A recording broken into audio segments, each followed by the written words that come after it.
Lucas here for you. Go ahead and use that raise hands feature, and we'll get started here.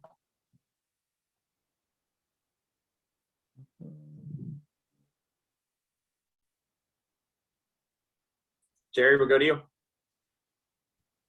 Yeah, Jay, I wonder how many things you guys have tried to get the last 4 minutes going, and what options are left? Well, you keep trying. We've tried a lot, and we'll keep chipping away. You know, I think a big part of it this game was just we fouled a lot against Mizzou, and that was a big reason why we lost that last four up there. But you know, you just keep chipping away. We're close. You know, you keep saying you're close, but it's just little things that keep happening like that. Like you can't have 4 fouls and 5 fouls when they're in the bonus in the last 5 minutes, and then 3 turnovers. You know, that's no matter who you are, that's going to come back and bite you. So it's just something we keep working on and we keep attacking it. And Coach Cal has mentioned, guys, it would be better if you had a go-to guy, somebody that, you know, a star, for lack of a better word. How much of a hindrance is that for any team not to have that go-to guy? Well, you know, it's something that is always, it's a security blanket. You know, when you can go to somebody and you can throw them the ball or kind of spread the floor and let them drive, create, get fouled, especially like you were saying in the last 4 minutes of the game, that's really when it's the biggest. So, you know, ours right now it's a game-by-game thing. You know, it may be Olivier one game when he's got it going. It may be Davion when he's making jump shots, or, you know, in a few games it may be Keon. So it's kind of a field thing. You know, I think that's kind of what Coach Cal was saying. We just don't have that one definite that we know we can go to, but, you know, depending on how that game's going, that person could be anybody. Ken Spencer, you're next, and then John Hill after him. Jay, you know, these last 4 minutes, these, you know, handful of games, it just doesn't seem like anything goes right for you guys during that stretch. Is it as simple as maybe making a bucket or two and just kind of getting that confidence going the other way? It's that simple. You know, I wish I had a more educated answer for you, but it is that simple, you know, or it's as simple as what Mizzou did, is just being able to get fouled and make free throws. You know, it just changes the pressure, it changes the momentum of the game. And, you know, you have to have a little bit of luck. Some of those shots that you get at the end of the shot clock that is a somewhat clean look, you know, you just need one of those to go in. And I think that's just been a big thing the whole year. And, you know, watching other games is something you see, especially, you know, with younger teams, that is just it's a problem on both ends. John Hill, go ahead. Jay, what exactly makes Coach Barnes such a successful coach at his programs everywhere he's been? And then just what are your emotions going against him this week, given your relationship? You know, like you said, he's one of the very best coaches. And I think the one thing about him, and it's something that's very similar with Coach Cal, is that they all hold you to a high level of accountability within the program, on the court, and what you're doing. And I think that's the first thing, especially when dealing with young kids who are 18 to 22. You have to have a certain level and hold them to a level of accountability. And I think they both do a good job. And I think, you know, with Coach Barnes, it just goes to show how good a coach he is. Just the programs at Clemson, Texas, at Tennessee, what he's doing now, you know, it just goes to show that the proof is in the pudding. And I'm excited to see him. He's one of the few people I still talk to. You know, I talked to him last when everything came out with him and the COVID stuff, and he's actually a person I called when I was asking about making this transition. So, you know, he's somebody who's close to me and gave me my start in coaching. Jerry Tippin, coming back to you. Jay, I was just listening there, and it sounds like you sought out his opinion about moving to Kentucky. Is that correct? And if so, what did he say to you? Yeah, I did. And he kind of just told me, you know, it's a once in a life opportunity. And I already knew that. And that was something he expressed to me. And he talked really high of Coach Cal and the city of Lexington, you know, and he's somebody whose opinion I hold very, very close to my heart. So I know he wouldn't lead me in the wrong direction or anything like that. So, you know, he was very, very, spoke very highly of everything. And I also wanted to ask you, Coach Cal on his radio show talked about maybe you guys could put more shooters in the game to improve the offense, but it might take away from the defense. So there's a balancing thing there. How delicate is that? How does a coach, just generically try to weigh that, something like that? It's very delicate because, you can have shooting in the game, and if they're not making shots, then they're not helping you on one end and not helping you on the other end as well. So, it's kind of it's a dance you have to kind of balance it out. And, like I was saying earlier, especially with us, it's just game by game. Sometimes, you have to be able to give a little to get a little, you know what I mean? So if you're exchanging threes for twos, you may be fine for a little moment of the game. And then when the game get tight and get closer and it becomes more of a defensive struggle, it's harder to, kind of leave the shooting out there if you can't do substitutions for offense, defense, stuff like that. So it's just kind of a tricky spot to put you in. John Wall, we're coming to you, and then John Clay. Hey, Jay, as far as the struggles for the last 4 minutes of the game, it seems like that there's never really any consistency in terms of the lineup of the guys who are finishing the games. I know foul trouble enters into that, but is that decision just based on the head coach's gut feeling, or are there some numbers or analytics that determine who's going to be effective during that time of the game? I mean, we are doing everything. It's a coaching staff's suggestion. It's analytics. It's everything.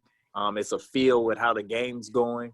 It's kind of like we talked about earlier, like all the questions been asked, sometimes not having a per se go-to player that comes into effect, and the shooting comes into effect, and the offense, defense. So, with us, we're just trying anything and trying to find whatever's working.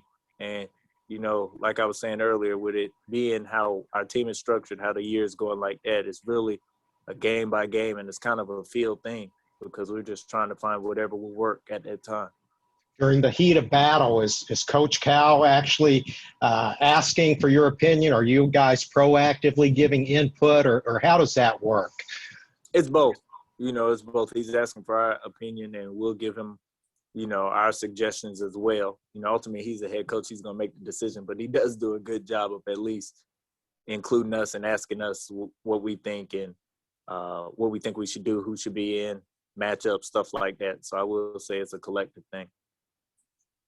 John Clay, go ahead. Jay, as somebody who played the position, what are you seeing from Devin Askew and his development? He's a freshman. I mean, that's the best way to put it, and that's what he looks like. He's got a million things coming at him, and he's just trying to figure it out. And, he's just getting thrown into the fire. There's not really, with Terrence being out, we don't have another per se point guard that you can throw out there and play. We have Davion, who is doing a little bit. Devin got hurt in practice before the Missouri game. We didn't even think he was going to play. So then we had BJ out there trying to play point guard for a little bit. So, he's just getting the short end of the stick of just having to, really just learn through mistakes and everything. And sometimes it doesn't look great, but he's doing a great job of at least keeping his head up, attacking, and trying to do what we're asking. And a quick follow, if to get through this with the struggles, how can that help him in the future? Because it will build, it's just like he has to get battle scars. So, he's not one of those kids. He's very strong-willed, very strong-minded. He's not one of those kids who's going to crumble, under it. At least I don't think, being around him. He's not one of those guys. And, this is just going to build his confidence. You can't really, especially for Devin, especially playing a point guard position, which is, I think, and I might be biased, the hardest position on the court. For him, is just he's going to have to know that he's seen the depths, he's seen the darks, and knowing, like, I can't do this. I learned that this doesn't work. I have to adjust. I have to change my game. And that's where he is right now. He's having to change his game. You're talking about a kid who came to college a year early, too. To throw that on top of it, and then a COVID year where he didn't get a summer, he didn't get a preseason. And the biggest thing for freshmen are those early bye games to build their confidence and stuff. So, he's just getting the short end of the stick all the way around. But I think he will be better by it. Lonnie, we'll go to you, and then Jerry will circle back. Jay, through the COVID issues and some early injury situations and what have you, I know that those things kind of, maybe derailed you to some degree. But overall, looking through all of that, weeding through all of that, how surprised are you that things haven't gone maybe like you might have thought they were going at the beginning?